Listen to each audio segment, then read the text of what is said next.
大家好啊！又嚟到新一個星期嘅命理節目原汁原味啊！咁啊，繼續有即係小弟我啦，同埋阿 Kelvin 師傅同埋仲文師傅喺度咧，同大家講命理。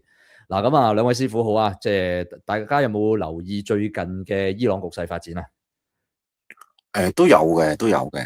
因為其實聽講話突然間咧，嗰個示威咧，越演越烈啊！去到政府咧，突然間開槍要鎮壓呢個反革命暴動啦，即係咁嘅意思啦，即係反對伊斯蘭革命嘅暴動啦。咁啊，變咗搞到咧，即係聽到成個國際局勢係突然間出現咗一個好大嘅逆轉啊！覺得成個伊朗係哇起革命啦，啲人咧喺上街度俾軍警殺啊咁樣咯。聽到好多呢啲新聞我就。係啊，咁啊，Kelvin 師傅咧有咩感想啊？其實咧，因為呢兩三年啦，我喺曼城住咧，都周不時係有呢個伊斯蘭復國，即係叫做唔係伊斯蘭啦，係叫伊朗裏邊嘅復國運動嘅一啲嘅伊朗人啦。咁佢喺即係曼城一啲，譬如圖書館外邊啊，咁即係其實係即係拎住皇帝嘅旗，拎住佢哋以前國家嗰啲皇帝啲肖像咁啊遊行嘅。咁其實就以前就冇咁多人嘅。咁但係叫呢半年嚟講咧，就開始見佢哋係越嚟越多人，同埋真係叫做聚到人，仲要係真係好明確係有一個要求係要個皇帝復辟翻個王朝，咁就想推翻而家嗰個嘅叫做我直接咁講啦嚇，呢個神棍政權啦。係啦，嗱咁啊，其實大家都知道成件事嘅走勢啊。由舊年我哋睇到，即係呢一個伊朗同呢一個以色列之間個衝突嚇，點樣俾即係其實開頭就諗住可以揼以色列嘅，結果就以色列就狂炸佢啦。咁啊，然後就美國都炸埋一份啦，搞嗰個核設施啦。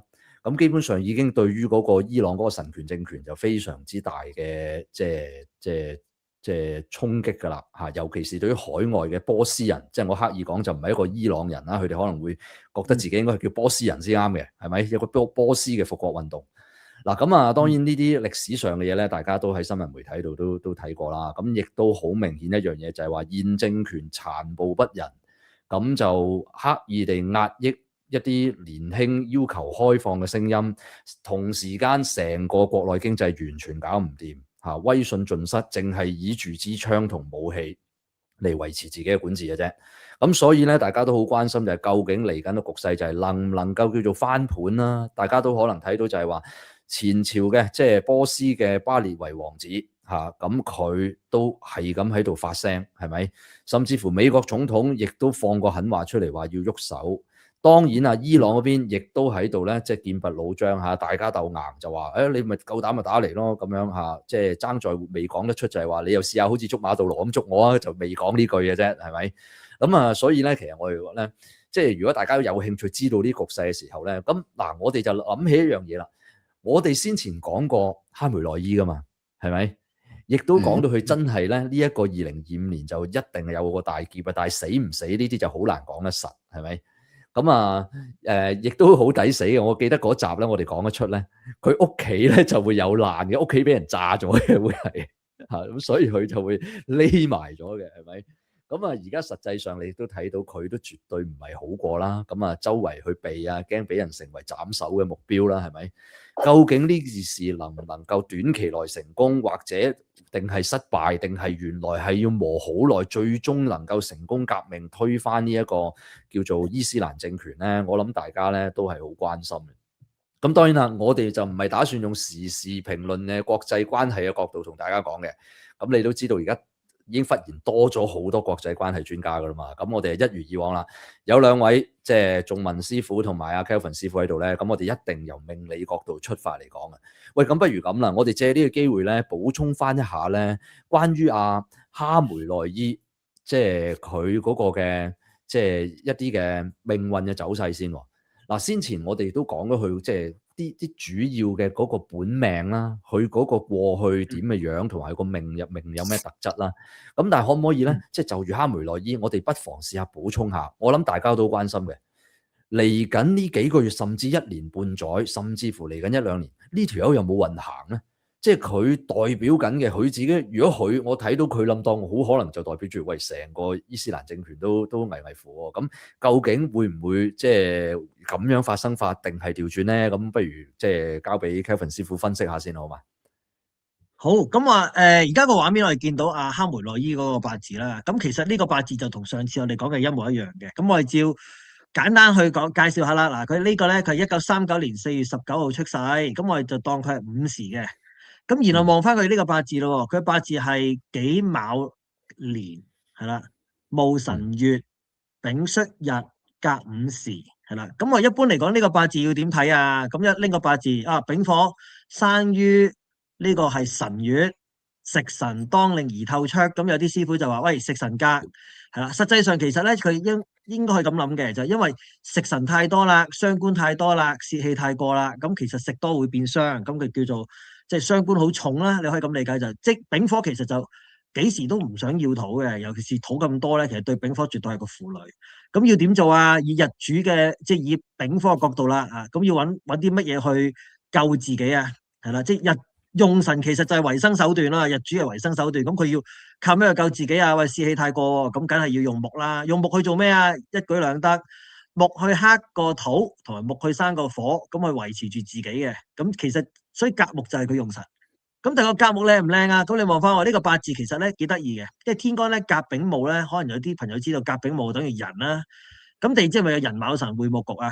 咁而且呢個甲木係個月令第二屆走出嚟嘅。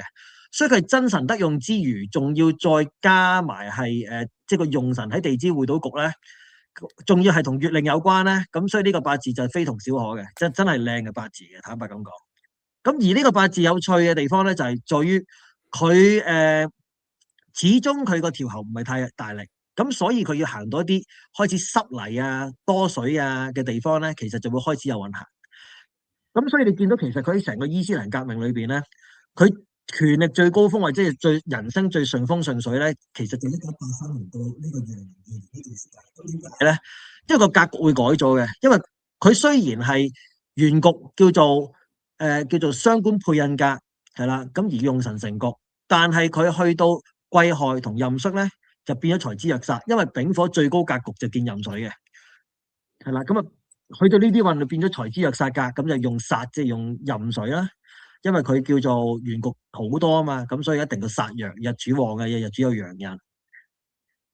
跟住啦，去到辛酉運，咁其實就即又變翻去雙官配印嘅喎，但係陰金就唔會克木嘅。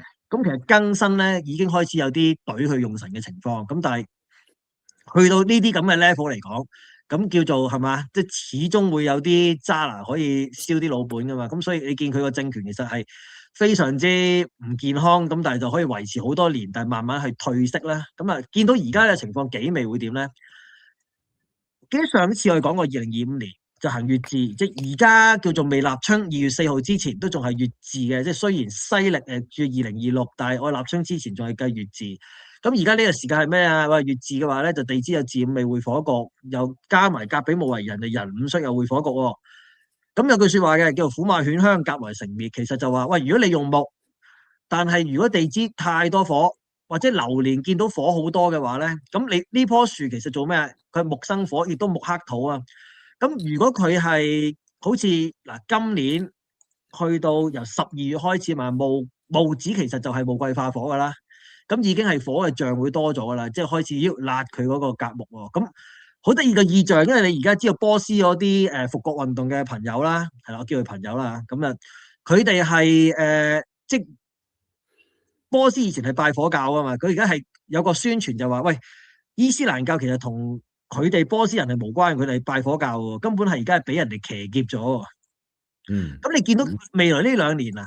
其實都係會不斷干擾去搞嗰個甲木嘅，咁所以要睇個時機啦。即係如果而家基本上係呢2年，基本上就一般去批命嚟講係非常之差嘅，非常之差嘅。死唔死咧？如果真係唔死啦，嗱，其實呢2年基本上好大機會會倒台噶啦。咁但係如果你真係去到喂咁好彩啊，即係佢嘅真主，佢哋個真主啦嚇，即係唔係話一般嘅回教朋友嘅真主啦，佢嗰個咁有問題嘅真主會支持佢嘅。咁你甲丙木為人，咁你去到流年2028年人申沖都係犯太歲噶啦，咁即係點樣都要係收你皮嘅，將呢個甲木係清除噶啦，連根拔起。咁所以就你叫做喂呢2年苦不堪言，去到2028年就壽終正寢咯，可以咁理解係。哇係啦嚇嗱，咁即係話咧，可能即係有機會就即係起碼睇到佢個走勢同我哋上次睇嘅都差唔多啦，就係應該都冇乜運行噶啦，嚟緊係咪？係啦，爭在幾時嘅啫，係咪？究竟佢係叫善終啊，定係點順利？嗱，即係我哋其實咧好想嘅目的就係咧，唔係淨係睇阿哈梅內伊，唔係淨係贈佢幾句啊。好想睇下佢站在呢一個咧而家嘅政權領導人嘅身份嗰度咧，究竟佢嗰個成個集團啊，嗰個利益集團個走勢會係點嘅樣？甚至乎我記得上次都講嘅，佢係連累晒大家蝕錢嘅，會係累死埋大家嘅，係咪？嗱咁啊或者交俾阿仲文師傅前啊 Kevin 師傅有冇需要再贈多佢2句啊？即係哈梅內伊嚟。傳聞係咪佢想傳位俾佢個仔啊嘛？係嘛？啊，咁如果2028年唔係懟佢嘅話，就佢個仔俾人斬手喎。係啊，係嘛？因為你喐緊佢個時柱啊嘛，你喐緊個甲木啊嘛，咁啊佢個仔啦，係啦。哇，係啦，隨時係啦，究竟會唔會係即係原來到時係俾人哋叫做斬草除根咧？佢可能自己我唔知係病死定係咩死啦，但係佢連個仔都有事嘅時候，係唔係真係代表咗個意象係成個即係伊斯蘭個嘅共和國，即係嗰個嘅共和國係會有問題咧？咁樣嚇嗱，咁或者咧就再問埋阿仲文師傅啊，咁我哋呢度都有一個咧。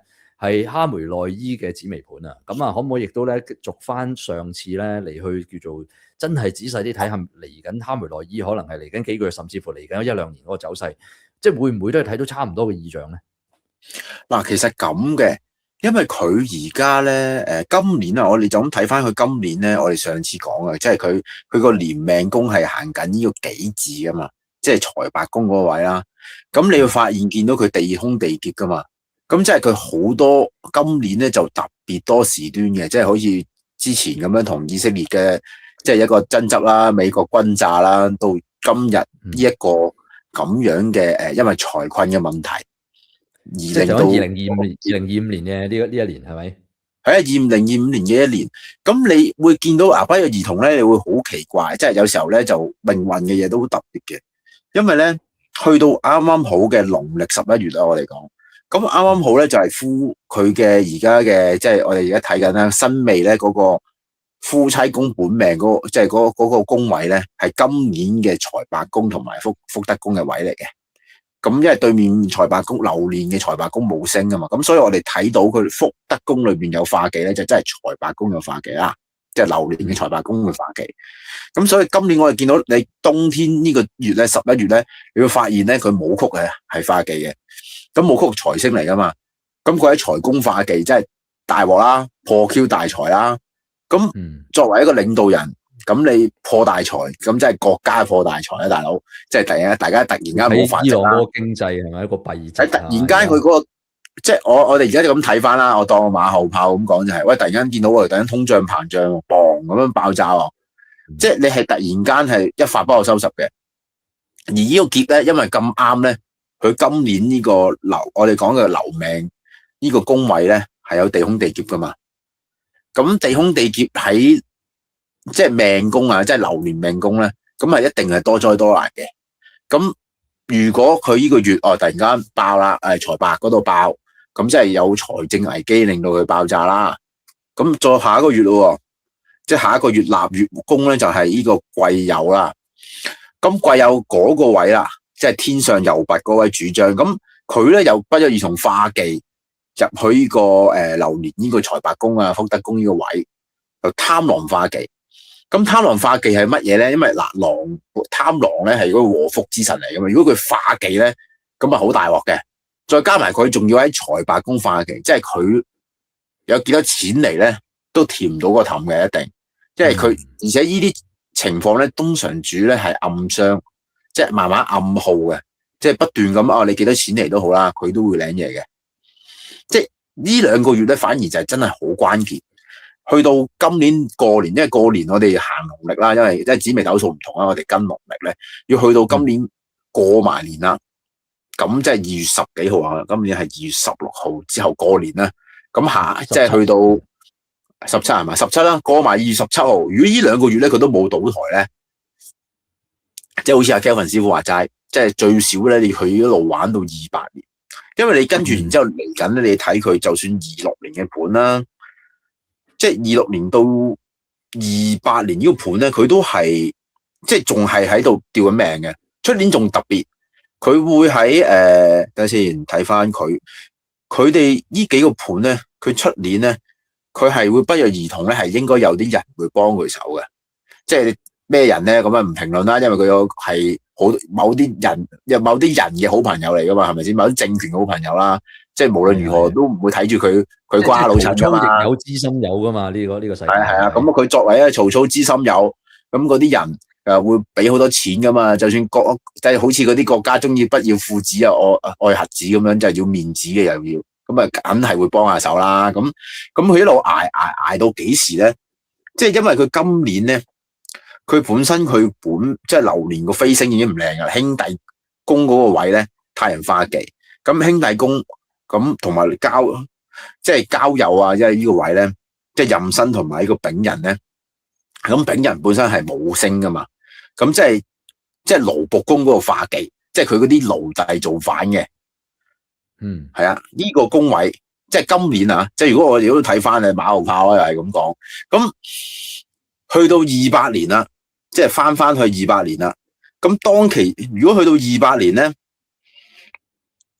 咁就係呢個壬申都係做呢個兄弟宮，做嗰個位做留命啦。咁就係咁當其時咧，又係去到嗰年咧，個飛星咧入到去，又係巨門化忌嘅兄弟宮喎。即係嗰個年嗰個情況咧，佢會喺個是非爭端嘅有個，咁再加埋勞僕。一旦化忌咧，我哋成日講嗰啲惡奴欺主係咩意思咧？就係講話嗰啲奴僕啊，啲手下會造反嘅，會搞你嘅。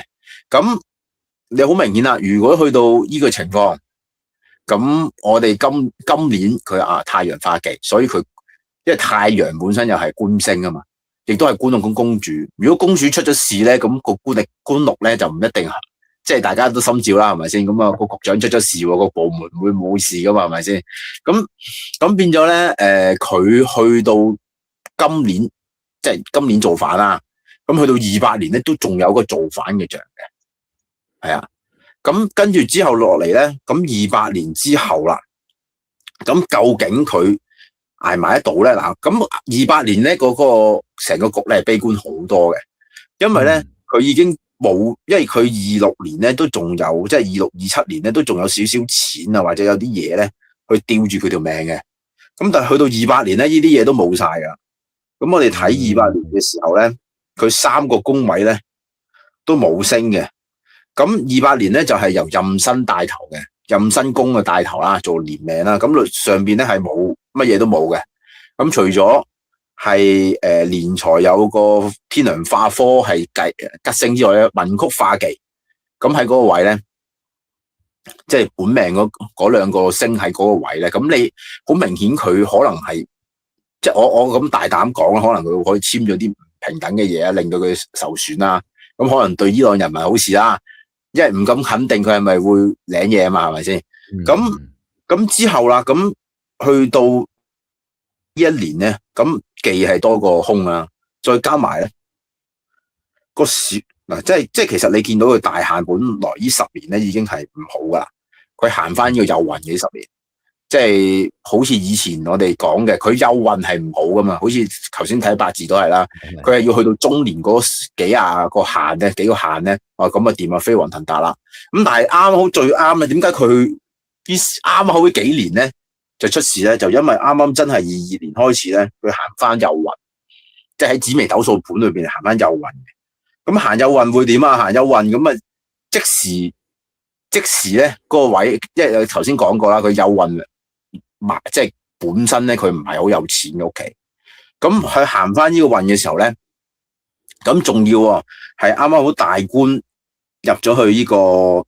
入咗去嗰個破，即係地空地劫嗰個宮位咧，即係己字嗰個位。咁即係呢10年工作係會爆計噶嘛。咁啊一路玩到而家，咁去到28年啊，呢個局咧就應該係算係都算係最差噶啦。咁當然啦，如果咁樣200年都冇事咧，咁可能真係搞唔掂啊！真係真係只能講話世道不公啦。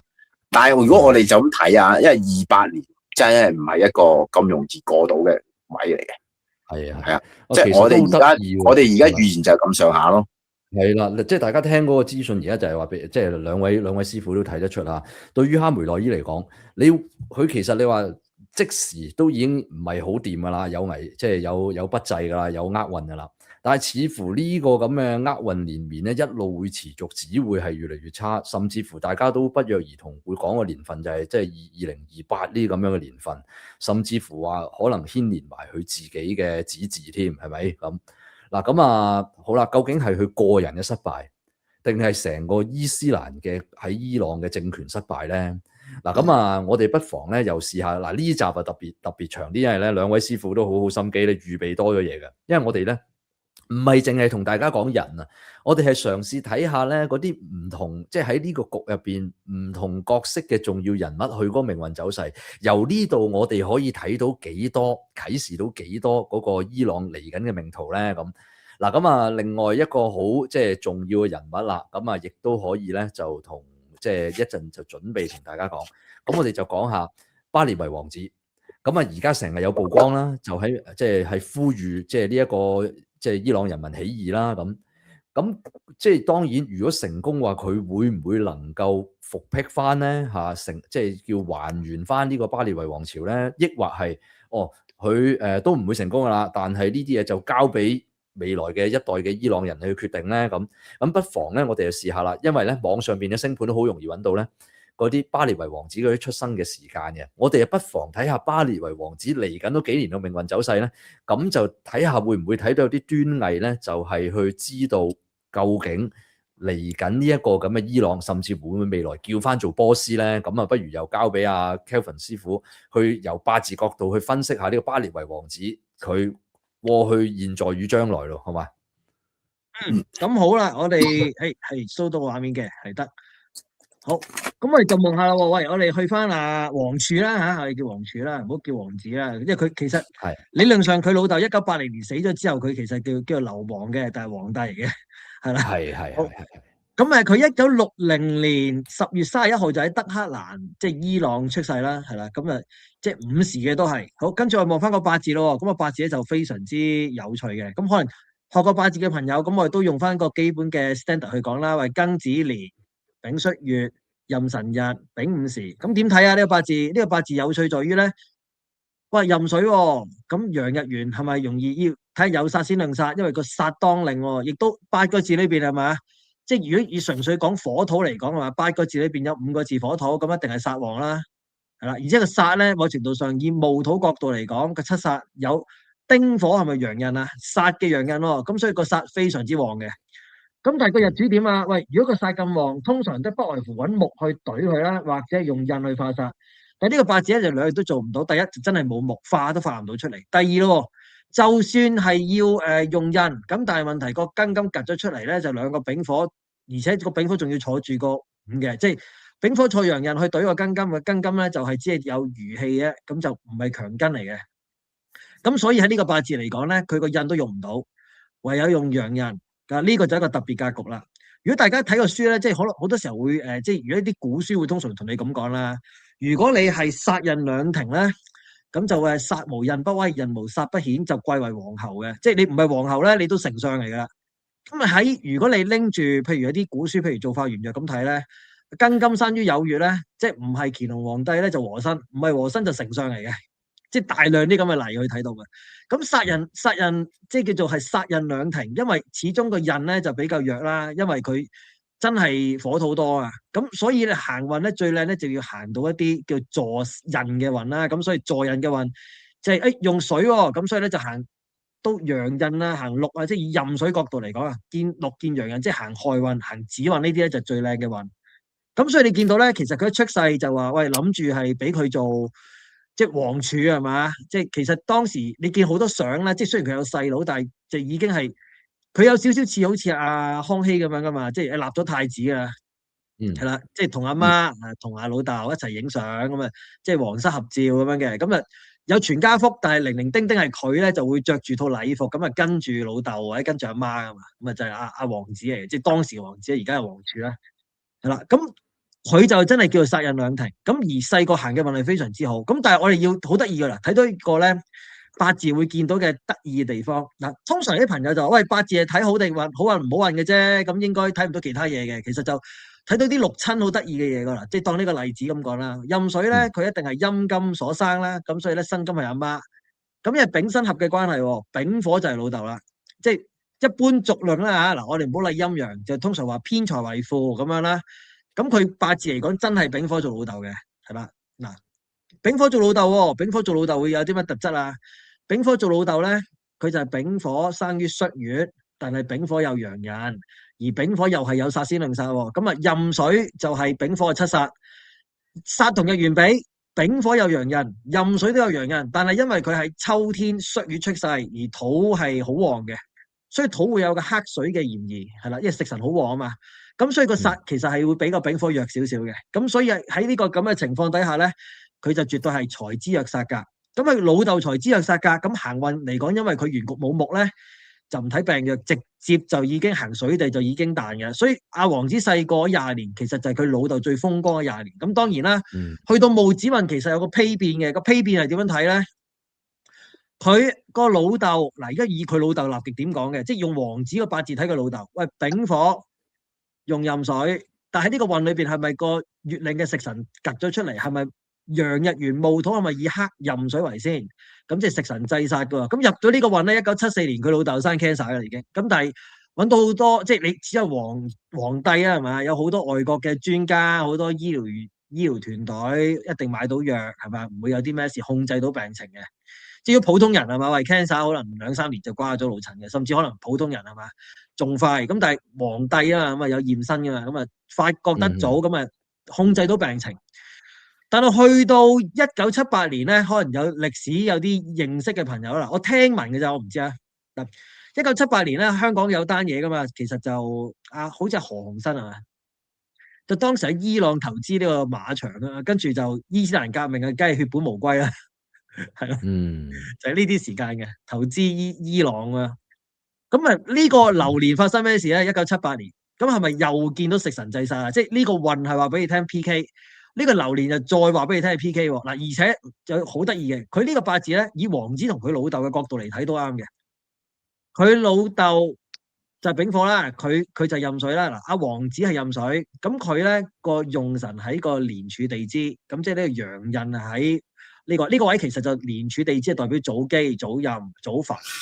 咁佢當然唔識風水啦，但係一定係嘛，即係叫做即係佢唔係因為靚仔先做王子啊，佢係因為出身世家係嘛，即係佢嗰個血脈係嘛，即係 blue blood 啦，係啦，佢個血脈係嗰個嘅體系先至會俾你做到王子噶嘛，係嘛，咁所以個用神喺呢個位，其實某程度上話俾你聽，個出身係非常之好嘅，係啦，個用神喺度，咁而佢老豆亦都係啊，佢雖然丙火用壬水，咁個仔係用神，個仔都叻，但係大家。係咪？即係你可以睇到喎。如果佢呢個壬水，其實佢最主要都係個來源於係喺呢一個位度嚟嘅喎。個用神係喺個年柱地支度出嘅喎，所以呢個位係好緊要嘅。呢個係叫做祖基或者祖任喎。咁但係呢個流年係咪戊土克壬水子午衝？係咪即係叫做成個祖基俾人連根拔起啊？唔單止佢嗱殺咧就代表權力嘅，食神制殺太過咧，咁冇咗權力。再加埋連祖基都連根拔起，所以你知道喂點解咁大鑊要流亡就係，即係唔係話你冇得做皇帝，仲喺度做個虛君或者坐喺度做下其他嘢，俾人軟禁好似陳同佳咁啊嘛，直情係要你死咁滯嘅，如果你唔走嘅話，變咗沙皇咁啦，係咪先？咁喺呢個流年就係佢老豆同埋佢發生一個咁大件事啦，係啦，即係佢老豆就流亡，咁佢就當時係聽聞喺美國度做17-8歲開始喺美國空軍受訓噶嘛，咁但係屋企突然間出現咁嘅事，當然就唔使再受訓，就不如陪下老豆啦。咁喺呢個運啊，對佢嚟講係人生最好嘅運喎。點解啊？而係壬水嗰度，因為佢呢個運係都仲係繼續幫緊個陽人，咁但係佢老豆就係咪制殺太過1978年？咁所以去到1980年佢老豆死咗咧，佢都喺呢個運裏邊，即係子運入邊咧，就係繼承咗皇帝嘅。咁當然啦，即係海外嘅資產就全部歸於佢嘅名下所有啦。咁都係叫做即係以運嚟講啦嚇，係一個好運係啦。但係個象要斷到話，喂，即係個老豆死埋係嘛，屋企個國家個皇位冇埋，咁但係你攞晒你老豆所有嘅海外資產，繼承咗一個叫做流亡皇儲嘅職銜啦，係啦。咁其實你見到咧，一路行咧，行墓地咧，其實就唔靚嘅。咁點解啊？因為即係水死於茅，用神行喺死絕之地。咁據聞啦，我聽過就好似話係佢個細佬都係自殺噶嘛。喺呢啲時間，即係40零50歲呢啲時間，佢個細佬係即係有抑鬱症自殺嘅。咁去到而家啦，喂，我哋又望到2023年呢啲時間啦，發生咩事啊？其實有留意即係國際新聞嘅朋友知道咧，佢其實呢個皇帝唔係即係唔係呢1-2個月先至叫做個曝光率咁高啦。其實你見係2023年開始，其實開始多曝光率嘅，又去耶路撒冷，又去其他地方度。咁你見到好得意嘅，因為咧貴係洋人，子都係洋人，咁佢而家呢個運咧就叫做洋人出鞘，即都係幫助洋人嘅運，所以佢而家係行緊一啲類似細個行緊洋人嘅運嘅喎，咁係令到佢突然間個洋人旺咗，咁啊變翻有個野心，或者叫有一個衝勁，係想喂，不如去爭翻呢個權力出嚟啦，係咪？揾翻呢個攞翻呢個權力出嚟啦，即係把刀掹翻出嚟啊嘛。咁我哋又望翻啦，嗱，有少少似同頭先哈梅內伊咁樣比較嘅，你望下。嗱，始終行2025、2026、2027呢啲咧，即係你始終係用水啊嘛，咁始終都係火土旺嘅時候咧，就其實唔係太理想嘅。咁雖然你話喂，會唔會係即係即係其實唔係太過未得就未得，咁甚至可以今年係丙午年啦，即係2026年入咗立春之後，即係2月4之後，以係個干支嚟講就叫丙午。咁丙午其實係咪叫沖洋人啊？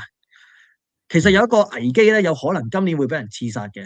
係啦，因為你都知道有啲國家係佢好朋友，而嗰啲國家通常最叻就落毒噶嘛，係啦，即係落一啲類，即係嗰啲咩放射性嘅嘢，咁啊搞到你甩晒頭髮，冇幾耐死埋，或者係爛晒面嘅，即係會做好多呢啲非常之陰質嘅特務嘅嘢噶嘛，嗰個國家係啦，即係佢自從蘇聯開始已經係會做呢啲嘢噶啦，係啦。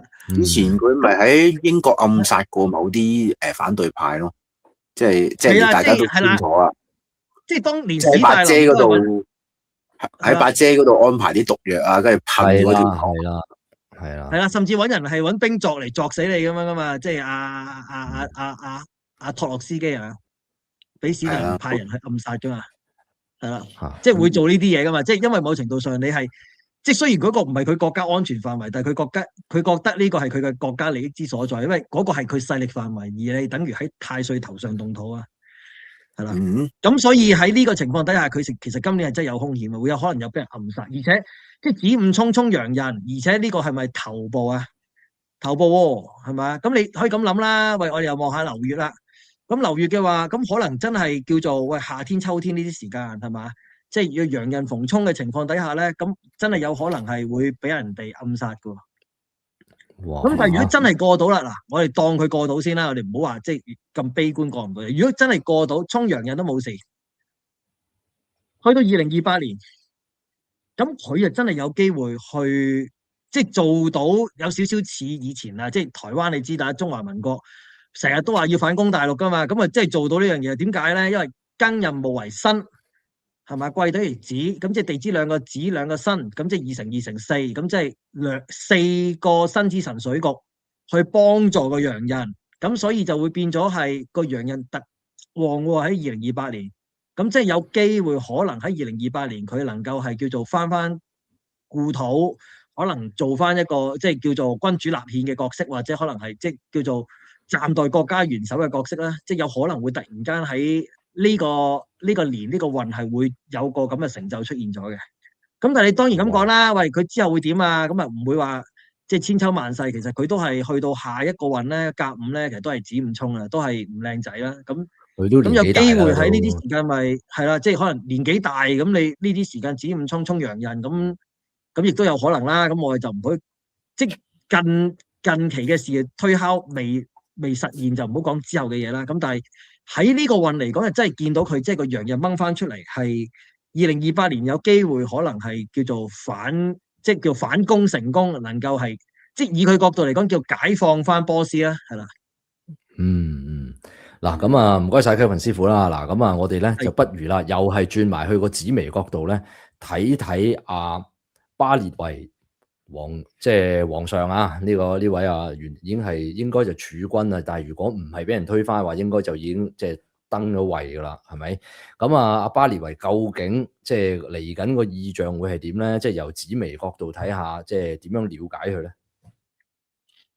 嗱咁樣啦，如果我睇翻，其實咧我係突然間諗起咧，呢個命例咧係同某一個我哋即係最即係好尊敬嘅一個前總統咧，係都算係幾似嘅，即係同阿經國先生個命本個相似度好高，因為佢呢個咧係神率破軍嚟噶嘛。咁咩叫神率破軍咧？即係紫微天上就喺神宮啦，咁率咧就係破軍。咁古代講呢啲係咩嘅命咧？即係講呢個神率破軍就為神不忠，為子不孝。咁話佢好似聽落就好似好差咁，哇！又不忠又不孝咁。因為其實古代你不忠嘅定義就係唔聽講，佢不孝就係遠行啊，好有主見啊，頂撞個老豆啊，同佢唔係好特別好感情啦。咁啊就係有啲咁嘅情況。咁同埋呢啲人好有主見嘅，亂世梟雄嗰啲主見嘅。即係佢唔係話太過在乎即係舊陣時嘅嗰啲規矩，好似而家咁樣。佢 even 佢而家喺流亡嘅期間啊，即係去到而家搞到咁大，佢都會拋出個即係姿態，就話唔係，我哋唔一定要君主立憲嘅，我哋都有共和嘅機會，我哋都可以搞公投。即係佢有一種創新性，即係佢點解即係我會講經國先生，因為經國先生都有啲咁嘅態度噶嘛。唔係，我哋一定要唔係啊，我唔係傳俾個仔嘅，亦都唔係國民黨繼續呢個領政噶啦，我哋要搞全民公，即係佢嗰啲人咧，如果盤呢啲有呢啲盤嘅人咧，通常會有呢啲舉動嘅，即係佢唔係一個好墨守成規嘅人啦。咁另外啊，你就咁睇翻佢本命咧，嗱，首先佢曲槍拱命啊，即係點為之曲槍拱命？即係文昌文曲喺三合啊，咁呢啲位嘅。咁對攻三合，咁你會發現咧，佢呢啲人係讀到書啦，咁啊空軍，大家揸部飛機唔係好難，唔係好易嘅事嚟噶嘛，咁亦都唔算係特別冇文采。呢啲人咧係即係算係成個格局咧係都真係相當靚仔嘅。咁哇，你講到佢咁靚，咁但係點解好似好落魄啊？咁啊咁講喎，因為佢本身咧呢個盤咧最大嘅問題係乜嘢咧？咁呢個盤咧，你見到嘅，佢大父母宮咧，你要見到佢地空地劫噶嘛。咁所以呢個盤咧喺頭嗰10年，即係佢啱啱有運啦，即係呢個我哋講嘅庚辰限，即係喺庚辰嗰個位做大命嘅時候，喂，佢係王子啦，出國留學啦，好叻，即係王子，即係總之佢係最高權力嘅10年，即係大概係1963到1972啦。咁段時間應該好快樂啦個童年。因為一來啲嘢又靚啦，財帛啊又冇曲化權，即係起碼你唔會窮啦。咁啊，仲要全部都係靚仔喎，官祿嘅佢最多其實冇嘢好做啊，咁啊可能係做下其他嘢啦。咁所以你見到成個畫面係好靚嘅。咁但係啦，拔啦，咁去到下一個限喎，係辛字啊。咁呢個限有咩唔好咧？咁嘅限咧就因為啱啱好大命咧就踏落父母宮嘅。咁通常我哋睇咧紫微斗數咧會見到每一個大限運又好，每一個限運好，佢一旦咧去踏咗某一啲本命宮位咧，通常嗰10年咧嗰個位就會發生啲大事嘅。咁如果係吉星拱照嘅，咁啊梗係 OK 啦，即係財星拱照，然之後你個大限就行到嗰度，哇發達啦。咁但係唔係，咁你就咁睇啦。咁你佢成個喺呢個大限裏邊咧，個父母宮咧本來係有地空地劫噶嘛，咁即係呢10年咧，即係注定個老豆啊，或者係父母咧係會有一啲好大劫難，即係大劫難到點啊？咁即係你睇新聞都知啊，或者我哋睇咗節目講咗呢段時間，即係啱啱好1973年到8月呢段時間，成個國家都冇埋嘅，即係連即係個老豆cancer 走咗啦。咁連咧個即係留俾佢嘅嗰啲嘢咧就冇晒。咁當然啦，咁起碼仲有啲錢啦。咁有呢10年最少個大財咧係喺己丑嗰個位。咁啊，咁啊起碼太陰太陽又化祿又化科，咁即係有錢得嚟又有人知嘅。即係呢10年最少係咁啦。咁但係個父母就走咗啦，咁啊個老豆走咗啦。咁所以呢10年咧係佢即係呢個運氣咧係都幾淒涼嘅。咁啊，點解我又話同佢經過先生似咧？因為佢好似呢段時間咪真係送咗去外國去咗蘇聯讀書啊，咁啲時間有老豆就好似冇老豆咁，即係一係你死，一係就阿長公死，咁即係咁啊變咗就即係生離死別就必有嘅。咁啊佢即係所以大家即係你會明白點解我話佢好似啦。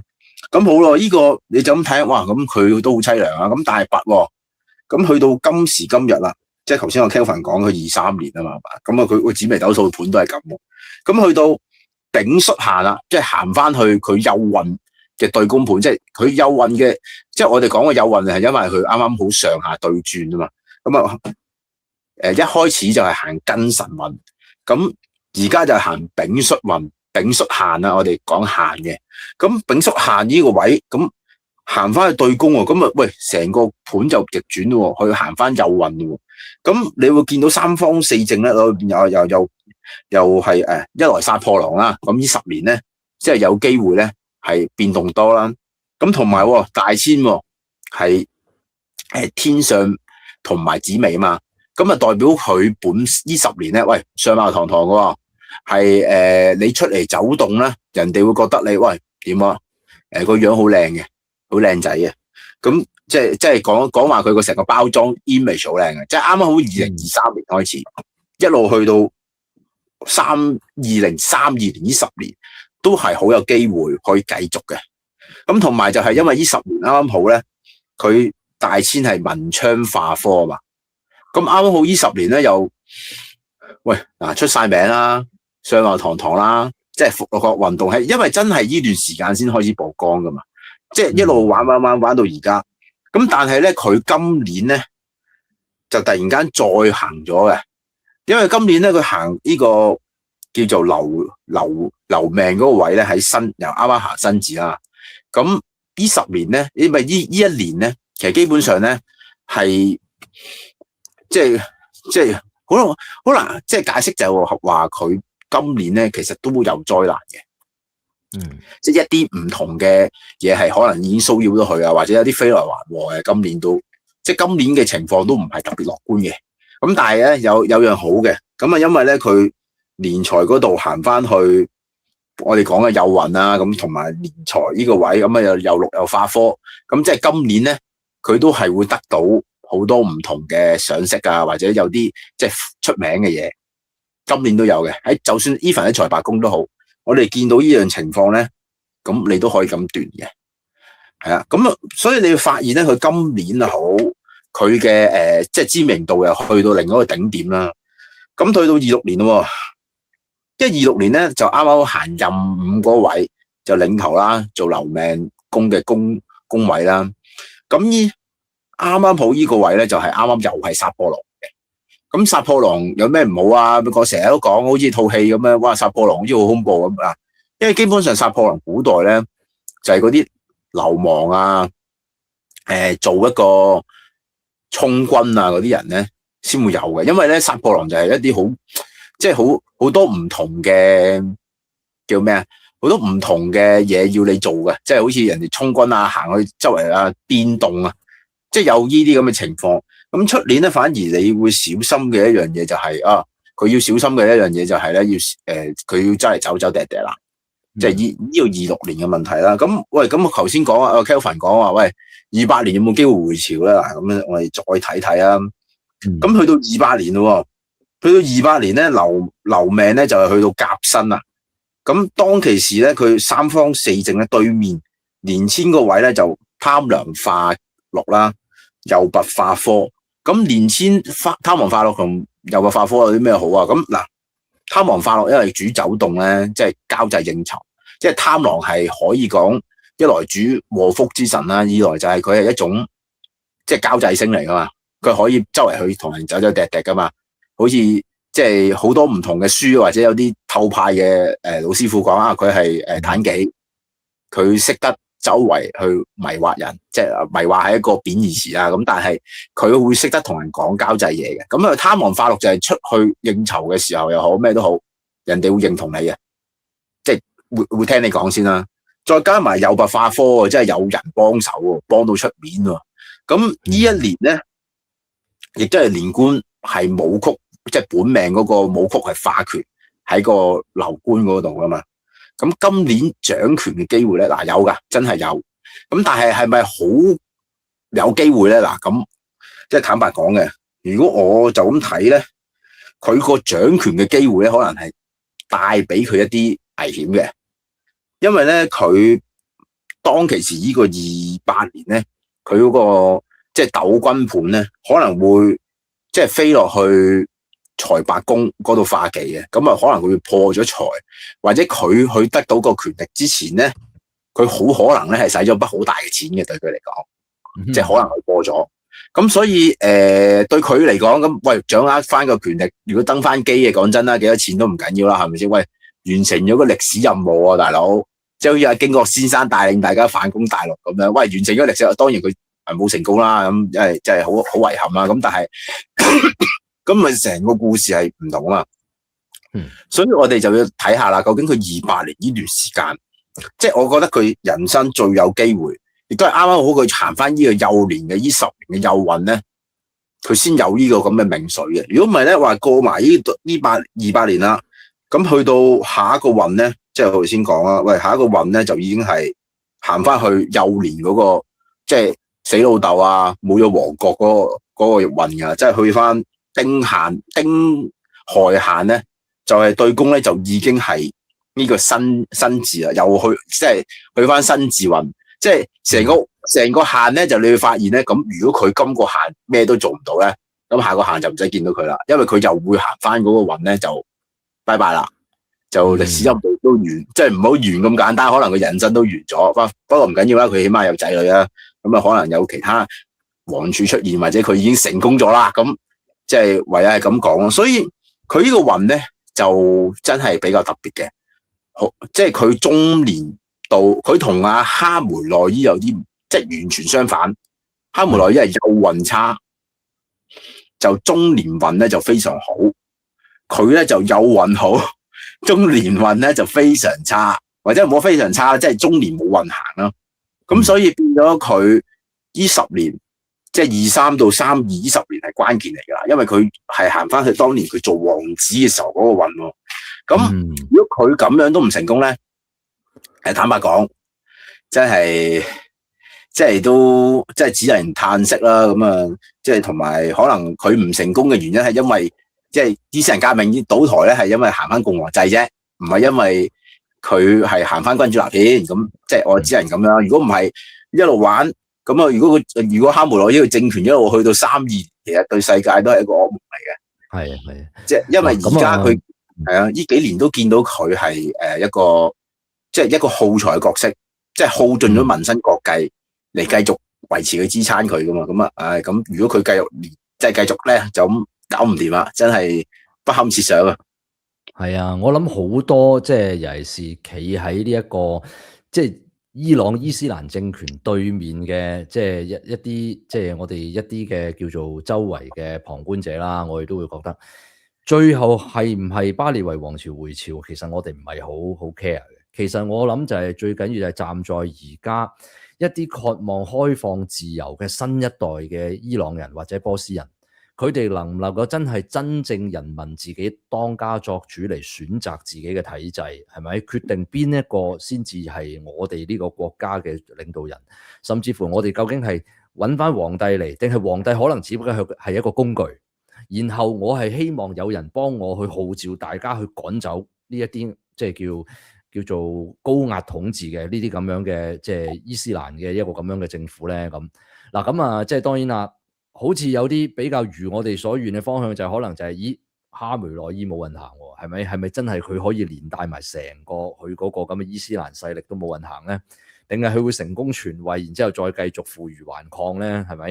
因為畢竟佢哋掌握住國家資源，甚至乎喺軍隊入邊最精嘅嗰個資源，佢哋成個嗰個叫革命衛隊。